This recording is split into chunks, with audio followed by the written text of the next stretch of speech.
The great Indian talent, tug-of-war. Can the motherland call its stars back home? When you think of the global tech elite, certain names instantly pop up. Satya Nadella, Sundar Pichai, Arvind Krishna. All of them lead some of the most powerful companies in the world. Microsoft, Google, IBM. And all of them share something else in common. They were born and educated in India before leaving for opportunities abroad. Today, we will have a closer look at how India became one of the world's biggest exporters of talent, and how it's now trying to turn the tide, calling its brightest minds back home. Let's start with Sundar Pichai, now the CEO of Google's parent company, Alphabet. Sundar Pichai's journey reads like a classic immigrant success story. Born in Chennai in a modest middle-class household, his family got their first telephone only when he was 12. That rotary phone, yes, the one with the spinning dial, sparked his fascination with technology. From there, his passion propelled him to the prestigious Indian Institute of Technology, one of India's top engineering schools. His father invested nearly a year's salary just to buy a plane ticket so he could study at Stanford in the US after completing his degrees. Pichai never returned to India for work. Instead, he climbed the corporate ladder to become CEO of Alphabet, Google's parent company. Pichai's story isn't unique. It's emblematic of a broader pattern. Highly talented Indians leaving for better opportunities abroad. Indians everywhere. The Indian diaspora is vast. Over 18 million people live outside India, and its influence is particularly strong in high-skilled industries. In technology, Google, Microsoft, IBM, and Adobe are all led by Indian-born CEOs. In Silicon Valley, roughly 1 in 3 engineers is of Indian origin. 10% of tech companies' CEOs in the Valley are Indian. Out of the approximately 600 unicorn startups in the US, 72 have Indian founders. Beyond tech, the current World Bank president Ajay Banga is Indian American. Chanel's first Indian origin female CEO, Leena Nair, made headlines in the fashion world. Senior executives at retail giants like Albertsons have Indian roots. U.S. universities employ more than 22,000 Indian origin scholars in STEM fields. This success story rests on 2 pillars. 1. India's elite education system, especially IITs and the Indian Institutes of Management, which produce world-class engineers, scientists, and business leaders. 2. A cultural flexibility. Indians often grow up fluent in English, adept at navigating multiple languages and cultural norms, making them unusually quick to adapt abroad. The price of brain drain. But here's the catch. This global success comes at a cost to India. 8% of the world's top AI researchers are Indian, but only 1% work in India. Around 70,000 Indian-trained doctors practice in countries like the US and UK, while rural India faces severe physician shortages. IIT campuses produce thousands of top-tier engineers every year. Yet tens of thousands of alumni now work overseas. And behind these statistics are personal stories. A 32-year-old Indian physician says, "In India, I might see 50 patients in a single day and work 36 hours straight, earning a tenth of what I could in the US over there. Hospitals are better equipped, and doctors are respected as professionals." Suresh, a 27-year-old data analyst, puts it bluntly. "I love my country, but the pay, the work environment, the scope for innovation, it's just not the same. At least for now, I'm staying in America." Economically, remittances help. In 2023, overseas Indian workers sent home money equal to 3.3% of India's GDP. But that's cold comfort when you've invested decades of resources to train professionals who ultimately fuel other nations' economies. The fake return problem.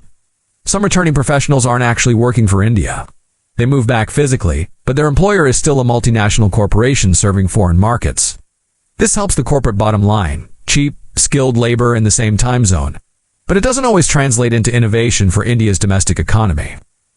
Modi's mission: turn brain drain into brain gain. When Prime Minister Narendra Modi came to power in 2014, he made it a national goal to reverse the talent outflow. His slogan, transform brain drain into brain gain. The ultimate vision. By 2047, the 100th anniversary of India's independence, reach a $30 trillion GDP and a per capita income of $18,000. To get there, the government has rolled out major programs. Make in India, build up manufacturing, create tech-intensive jobs.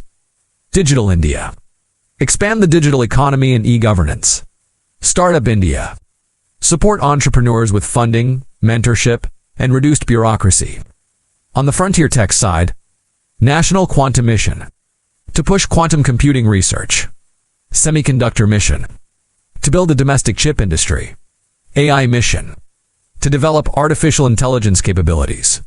And incentives for overseas Indians. Overseas citizenship of India. Status for visa-free travel and investment ease. Vibhuv Fellowships, connecting overseas scientists with Indian institutions.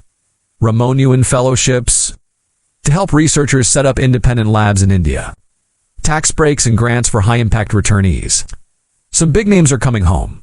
Rahul Chari left Silicon Valley to found PhonePe, now one of India's top fintech companies. String theorist Raghu Mahajan returned to Bangalore after 16 years in U.S. academia. Microbiologist Krishma Kaushik came back under a government fellowship to launch research at Pune University. According to industry data, about 20% of India's unicorn founders studied in the U.S. before returning to start their companies. A window of opportunity. India's timing might be lucky. The U.S. has tightened its H-1B visa program. Research budgets face political uncertainty. For some high-skilled immigrants, the American dream feels less secure than it used to. Meanwhile, India's economy is the fastest growing among major nations, and its middle class is expanding. Global companies from Apple to Tesla are increasing their India footprint. The hurdles ahead? Still, the obstacles are real. Infrastructure, cutting-edge labs and manufacturing facilities are still too few. Bureaucracy, red tape, can slow everything from importing lab equipment to approving business licenses. Public-private cooperation. Industry and academia don't yet collaborate as seamlessly as in Silicon Valley. Winning the talent war. Experts say India needs a multi-pronged approach. At government level, target top researchers and industry leaders, not just junior talent. Simplify relocation processes for overseas Indians. Treat R&D as a strategic investment, not a luxury. At institutional level, create talent scouting offices within universities. Set up alumni networks specifically to help with return logistics. Engage overseas Indian communities through conferences and partnerships. Learning from history. In the early 1990s, India's auto industry brought home engineers from Detroit, triggering a wave of local innovation and manufacturing growth. A Silicon Valley engineer of Indian origin summed it up. Right now, everyone's looking at India through a microscope, searching for opportunity. But staying? That depends on whether the promises turn into something real. The window won't stay open forever. If India can seize this moment, it could not only stop the brain drain, but become a global talent magnet in its own right. Because in the end, talent is more than an economic asset. It's the foundation of a nation's future. And for millions of Indians abroad, if the opportunities are right, the road home is always in their hearts.